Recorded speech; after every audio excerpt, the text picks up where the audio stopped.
चलो हम same topic को कंटिन्यू करते हैं। अगला क्वेश्चन है, if the side of a square is 4 metre and it is converted into a rhombus whose major diagonal is 6 meter, find the other diagonal and the area of the rhombus.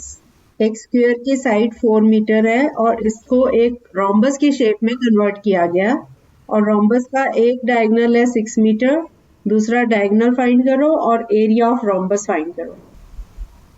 Square का rhombus कैसे बनता है, उसको थोड़ा टेढ़ा कर दो, tilt कर दो तो रोम्बस शेप बन जाती है, एंगल चेंज हो जाता है, उसको थोड़ा टिल्ट किया जाएगा और बड़े वाला जो उसका डायगोनल है वो 6 मीटर बनेगा।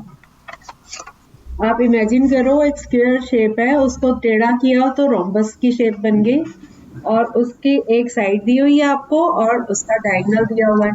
आपको पता है diagonals are perpendicular bisector of each other, तो उसका जो हाफ होगा 6 का हाफ मिड पॉइंट हो जाएगा उसका, तो उसका आधा कितना हो गया 3 मीटर हो गया और 4 मीटर उसकी साइड है, तो तीसरी साइड क्या होगी?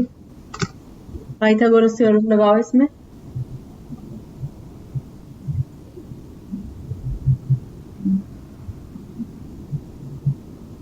एक साइड 4 है, दूसरी 3 है, पाइथागोरस थ्योरम लगाओ, थर्ड साइड निकालो। हमारा क्वेश्चन है, if the side of a square is 4 metre and it is converted into a rhombus whose major diagonal is 6 meter. Find the other diagonal and the area of the rhombus. एक square है 4 metre side वाला, उसको थोड़ा टेढ़ा कर दिया तो rhombus बन जाएगा ना, उसका डायगोनल है 6 मीटर। आप पाइथागोरस थ्योरम लगा के तीसरी साइड निकाल लो और उसका डबल करोगे तो वो डायगोनल 2 आ जाएगा। नहीं, आपने ऐड कर दिया, ऐड नहीं करना, जो वो है वो तो उसका हाइपोटेन्यूज है ना, साइड तो हाइपोटेन्यूज है, माइनस करोगे।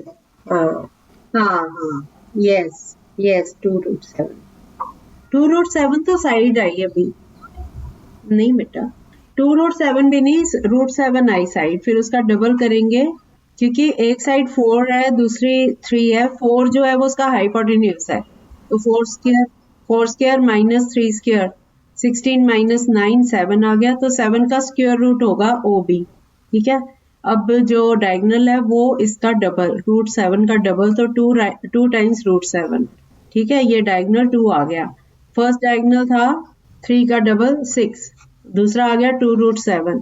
अब इसका फॉर्मूला लगाओ, area of rhombus is half into 1/2 into D1 into D2, 1/2 into 6 into 2√7, 2 से 2 कैंसिल हो गया तो आंसर आ गया 6√7 मीटर स्क्वायर।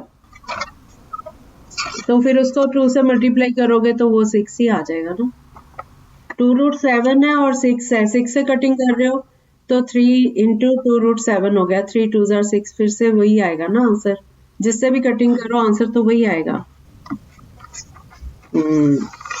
अब पता चल गया ना। चलो अगला क्वेश्चन करो, if the area of a rhombus is 48 centimeter square and one of its diagonals is 6 centimeter, find its altitude. अब रोम्बस के दोनों फॉर्मूले इसमें यूज हो जाएंगे, इतना हिंट दे रही हूँ मैं, अब आप सॉल्व करो।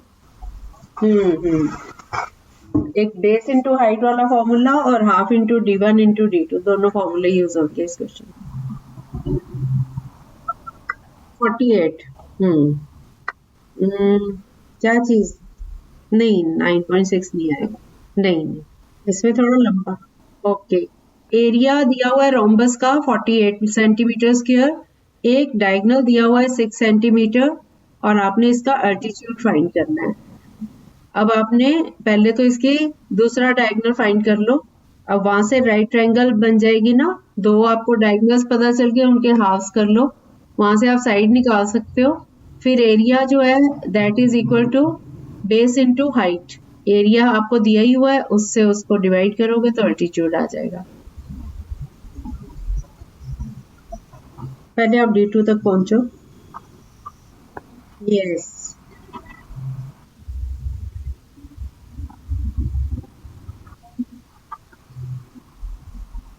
पहले BD तक पहुंच गए आप, अब अब आपके पास दोनों डायगोनल्स हैं, दोनों के हाफ्स करो।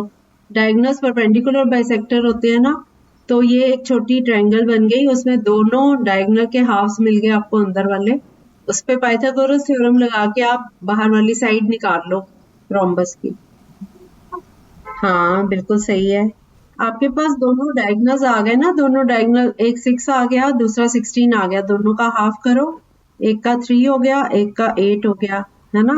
तो 3 square plus 8 square, Pythagoras theorem लगाओ, ट्रायंगल एओबी है जैसे, तो AB square is equal to AO square plus OB square, AB square के इक्वल है।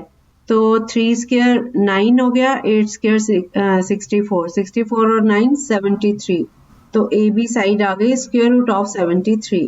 अब हमें रोम्बस का एरिया दिया हुआ है 48 सेंटीमीटर। हाँ, रूट भी छोड़ देंगे इसको ए बी को, और एरिया दिया हुआ है 48 सेंटीमीटर स्क्वायर। अब दूसरा फॉर्मूला लगेगा बेस इनटू हाइट। बेस हमें पता है, हाइट नहीं पता, और एरिया पता है। तो 48 is equal to root 73 into height, altitude. ठीक है, तो ये रूट 73 लेफ्ट साइड पे जाके डिवाइड हो जाएगा, 48 डिवाइडेड बाय 73 का स्क्वायर रूट, ये आंसर आएगा। आप इतने पे छोड़ सकते हो।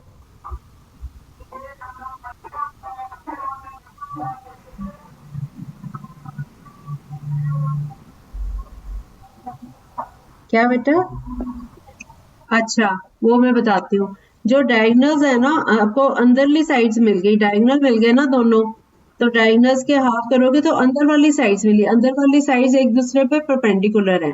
जो तीसरी साइड है, जो उसकी साइड है उसकी रोम्बस की, वो सारे हाइपोटेन्यूज हैं। समझ आ गई अब? मान लो क्या बेटा? नहीं नहीं, देखो जो रोम्बस होता है ना, रोम्बस के जो डायगोनल्स हैं वो सेंटर में आपस में मिलते हैं। हमने मान लो ABCD एक रोम्बस लिया चौरस, ठीक है, उसकी चारों साइड्स इक्वल है। जो उसके डायगोनल्स हैं AC और BD, ये दोनों एक जगह पे इंटरसेक्ट कर रहे हैं। O ले लिया हमने सेंटर में पॉइंट, वहां पे ये दोनों इंटरसेक्ट कर रहे हैं। जहां पे ये इंटरसेक्ट कर रहे हैं, ये आपस में चारों तरफ ये 90 डिग्रीज का एंगल बन रहा है। ओ पे जो एंगल बन रहा है, जैसे AOB 90 का है, BOC भी 90 का है, COD भी 90 है, और DOA भी 90 है। तो हम कोई भी एक ट्रायंगल ले लेते हैं, मान लो AOB ले ली हमने। तो AO इस एक डायगोनल का हाफ हो गया, BO दूसरा डायगोनल का हाफ हो गया, और दोनों के बीच में 90 डिग्रीज का एंगल बना। जो हम पाइथागोरस लगाते हैं ना थ्योरम, उसमें hypotenuse square is equal to base square plus perpendicular square. वो तीसरी बड़ी वाली साइड होती है, दोनों से बड़ी वाली साइड। तो जो साइड्स ऑफ रोम्बस है वो सारे हाइपोटेन्यूज हैं, जो अंदर वाली साइड्स हैं वो बेस और परपेंडिकुलर उसमें से निकलेगा। ठीक है, तो ये AOB को इमेजिन करो भी O पे 90 डिग्रीज का एंगल है, तो AO square plus OB square is equal to AB square. अब समझ आ गया? अगर आपको साइड दी हुई है और एक डायगोनल का हाफ पता है, दूसरा डायगोनल निकालना है, तब आपने उस AB स्क्वायर में से AO स्क्वायर को माइनस करना है। अब आपको AO और BO दिया हुआ है, तो दोनों का स्क्वायर करके उनको ऐड करोगे तो वो AB का स्क्वायर आएगा, साइड का स्क्वायर। अब क्लियर हो गया? Side square is equal to half diagonal whole square plus half second diagonal whole square. अब क्लियर हुआ? दोनों डायगोनल्स का हाफ करके ABC तो लेना ही नहीं ना, ABC तो बाहर के पॉइंट्स हो गए। AOB लो या BOC लो या COD या AOD, इनमें से कोई एक ले सकते हो। नहीं, आप अपने दिमाग में यही इमेजिन करो ना कि जो साइड है वो बाहर वाली वो हाइपोटेन्यूज है, जो अंदर है क्योंकि 90 डिग्री का जहां पे एंगल बन रहा है वो साइड्स हैं ट्रायंगल की, उनमें से एक बेस होगा, एक परपेंडिकुलर होगा। अब क्लियर है बच्चों? हाँ हाँ, वो जगह, उस जगह पे सेंटर में 90 डिग्री बनता है। ठीक है, तो जो सेंटर से लाइंस निकल रही हैं दोनों डायगोनल के हाफ हाफ, वो है बेस और परपेंडिकुलर, और जो बाहर जो रोम्बस की साइड है वो हाइपोटेन्यूज है। ठीक है, अब इनमें अगर डायगोनल्स दिए हुए हैं तो प्लस करोगे, स्क्वायर्स करके प्लस करोगे, और अगर आपको एक साइड दी हुई है और एक डायगोनल दिया हुआ है तो साइड स्क्वायर में से हाफ डायगोनल का स्क्वायर माइनस करोगे, उससे दूसरा डायगोनल आएगा। ठीक है, और कौन सा क्वेश्चन कर सकते हो?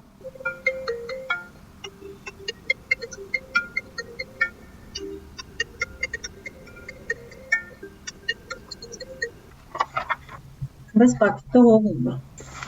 कोई रिपीट करवाऊं क्वेश्चन? कोई आपको लग रहा है टाइम? चलो ये तो हो गया। अब एरिया ऑफ ट्रायंगल करते हैं, ठीक है। ये वाला क्लियर है आप सबको टॉपिक, रोम्बस का और रेक्टेंगल का, स्क्वायर का, है ना? ओके, आज हम कर रहे हैं area of triangle. Area of triangle का फॉर्मूला होता है half into base into height. जो पैरेललोग्राम का एरिया था वो था base into height.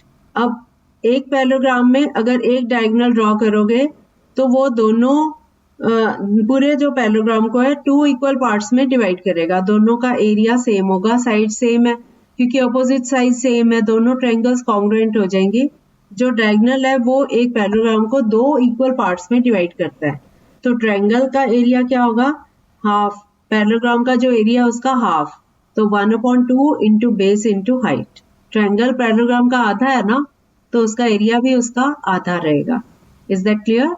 Area of triangle दो तरह के होते हैं। अगर तो आपको बेस पता हो और उसकी हाइट पता हो तो आप ट्रायंगल का एरिया निकाल सकते हो। अगर आपको तीनों साइड्स दी हो और परपेंडिकुलर ना पता हो, उस केस में आप फिर एक और फॉर्मूला है, हीरोज फॉर्मूला, वो फिर मैं बाद में करवाती हूँ, पहले हम इसकी प्रैक्टिस कर लेते हैं, ठीक है। हाँ, तो पहले हम ये करेंगे, half into base into height है फॉर्मूला एरिया का। अगर आपको एरिया पता हो, हाइट पता हो और बेस निकालना हो तो इसी फॉर्मूले में वैल्यूज लगा के आप बेस निकाल सकते हो, ठीक है। इसी तरह अगर आपको हाइट निकालनी है, बेस दिया हुआ है और एरिया दिया हुआ है, तो आप हाइट भी 2 इंटू एरिया अपॉन बेस ऐसे करके एरिया निकाल सकते हो। और एक और एरिया नोट कर लो फॉर्मूलास। और अगर आपको इक्विलेटरल ट्रायंगल का एरिया फाइंड करना है तो उसका फॉर्मूला है √3/4 इंटू ए स्क्वायर। क्योंकि इक्विलेटरल ट्रायंगल में सारी साइड्स इक्वल होती हैं, तीनों साइड्स इक्वल है ना, तो √3/4 इंटू साइड स्क्वायर। चलो क्वेश्चंस करते हैं इसके। Find the area in square centimetres of the triangle whose base and altitude are, base is 15 centimeter, altitude is 8 centimeters। 8 centimetre 8 और बेस है 15।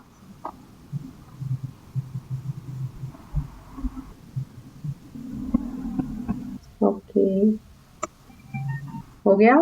तो बहुत सिंपल है, half 1/2 into base into height, 1/2 into 15 into 8।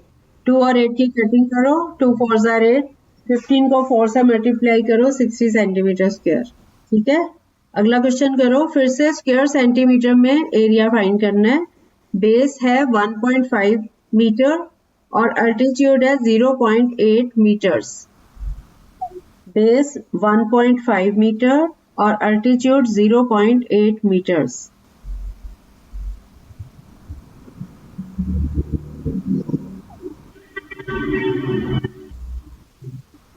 नहीं बेटा, सेंटीमीटर स्क्वायर में निकालना है। यस, अब सही आया। पहले आप मीटर के सेंटीमीटर बना लो। 1.5 मीटर के, इसको 100 से मल्टीप्लाई किया तो ये आ गया 150 सेंटीमीटर्स। इसी तरह अल्टीट्यूड 0.8 मीटर्स है, 0.8 मीन्स 8/10, इसको 100 से मल्टीप्लाई करो तो ये आ गया 80 सेंटीमीटर। अब एरिया का फॉर्मूला लगाओ, 1/2 इंटू 150 इंटू 80। 2 की 80 से कटिंग कर दो, 40 आ गया। 150 को 40 से मल्टीप्लाई करो तो 6000 सेंटीमीटर स्क्वायर, ठीक है। अगला क्वेश्चन करो, find the altitude of a triangle whose base is 20 centimeter and area is 150 centimeter square। Altitude find करना है। बेस दिया हुआ है 20 सेंटीमीटर्स, एरिया दिया हुआ है 150 centimetre square. Yes, 15 centimetre. Altitude is equal to 2 into area upon base, तो 2 into 150 upon 20। 2 की 20 से कटिंग 10 आ गया नीचे, 0 से 0 कट गई 150 की, ये 15 सेंटीमीटर। इजी था ना। अगला क्वेश्चन करो, the area of a right triangle is 50 metre square, 50 metre square, और one of the legs is 20 metre. Find the length of the other leg. अब ये राइट एंगल ट्रायंगल है, इसका एरिया दिया हुआ है 50 मीटर स्क्वायर और एक इसकी जो लेग है, एक लेग 20 है तो दूसरी लेग कितनी होगी? नहीं, राइट एंगल ट्रायंगल, ऐसा ट्रायंगल जिसका एक एंगल राइट एंगल है, एक साइड दी हुई है 20 ना, ये हाँ 20 लेग्स बोलते हैं ना बेटा ट्रायंगल के, जो राइट एंगल बना रही होती है ना दो साइड्स, उन दोनों को लेग्स ऑफ राइट ट्रायंगल बोलते हैं। एक लेग 20 है तो दूसरी कितनी होगी? देखो एक साइड 20 है ना, एक लेग 20 है तो दूसरी लाइन जो होगी वो परपेंडिकुलर होगी ना, बेस दिया हुआ है आपको, एरिया दिया हुआ है, आप परपेंडिकुलर निकालो। यस, कितना? नहीं बेटा, आप area of right angle 50 metre square, एक लेग 20 है तो दूसरी, मतलब एक बेस दिया हुआ है और आपको परपेंडिकुलर निकालना है। अब तो बहुत इजी है, फॉर्मूला लगाओ एरिया। हाँ हाँ, तो 50 is equal to 1/2 into 20 into height. 150 नहीं था, ये 50 था, 5050। अब समझ आ गया। अगला क्वेश्चन करो, find the area of an isosceles right triangle. ये आइसोसलेस भी है और राइट ट्रायंगल भी है। If one of the equal sides is 20 centimetre long. क्या बेटा? ओके, हाँ, इक्वल साइड्स, दो आइसोसलेस में दो साइड्स इक्वल होती है ना, और ये राइट ट्रायंगल भी है, दो साइड्स इक्वल है इसकी, उनमें से एक साइड 20 है तो दूसरी क्या है? दोनों इक्वल बता तो रहे हैं, दोनों इक्वल है, एक 20 तो दूसरी भी 20, बेस भी 20, हाइट भी 20। अब एरिया निकालने में क्या दिक्कत है? नहीं बेटा, वो तो इक्विलेटरल ट्रायंगल का एरिया था। अब आपको बेस पता चल गया 20 है, हाइट भी 20 है, एरिया का फॉर्मूला लगाओ ना। हाँ 200, 1/2 इंटू 20 इंटू 20। थोड़ा घुमा के देते हैं ना, आप उसको अंडरस्टैंड करना सीखो क्वेश्चन को। कितना सिंपल था इसमें, 1/2 इंटू 20 इंटू 20। इन्होंने साफ दिया हुआ है कि आइसोसलेस है ट्रायंगल, राइट ट्रायंगल है और one of the equal sides is 20। दो आइसोसलेस आपको पता होना चाहिए, दो साइड्स इक्वल होती हैं उसमें और तीसरी अलग होती है। अब वो कह रहे हैं दोनों इक्वल साइड में से एक ही है तो दूसरी अपने आप 20 हो गई ना, बस उसको यूज करो फॉर्मूले में। ठीक है, अगला क्वेश्चन करो, the area of a triangle is equal to that of a square whose each side measures 60 meters. Find the side of the triangle whose corresponding altitude is 90 meters. हमारा क्वेश्चन है, area of a triangle is equal to that of a square whose each side measures 60 meters. Find the side of the triangle whose corresponding altitude is 90 meters. एक triangle का area एक square के area के इक्वल है और जो square है उसकी हर साइड 60 मीटर्स है, दोनों के एरिया सेम है। अब आपने side of the triangle find करना है जिसका ऊपर अल्टीट्यूड 90 मीटर है। यस यस,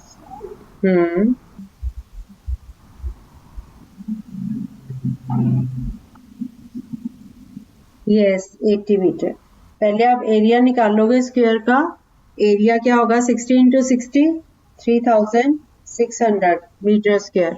अब एरिया ऑफ ट्रायंगल आ गया सेम जो एरिया ऑफ स्क्वायर है, तो एरिया ऑफ ट्रायंगल भी हो गया 3600 मीटर स्क्वायर।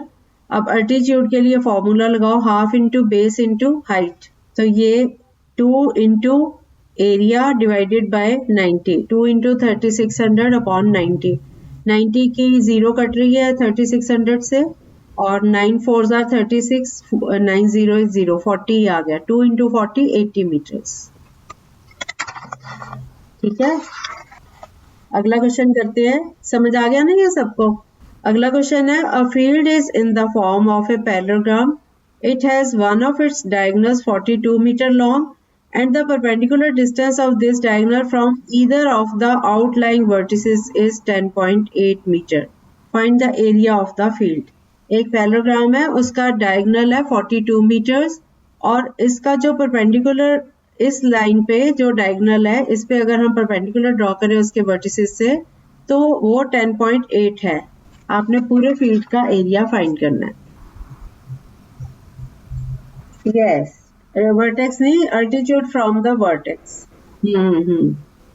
42, डायगोनल 42 है, और उसके ऊपर जो परपेंडिकुलर आ रहा है वो है 10.8 मीटर। ये पैरेललोग्राम है, उसका बता रही हूँ मैं। ओके,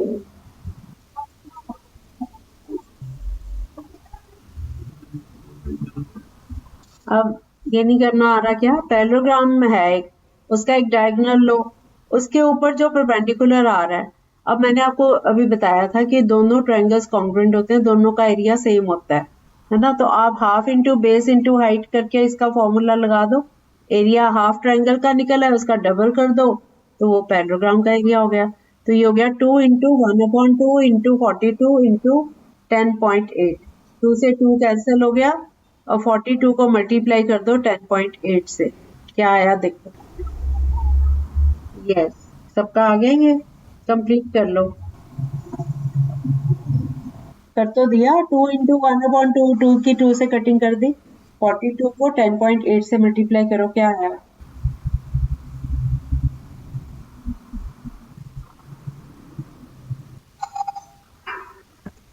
ठीक है, कंप्लीट हो गया। चलो बाकी कल करते हैं। Okay, bye bye.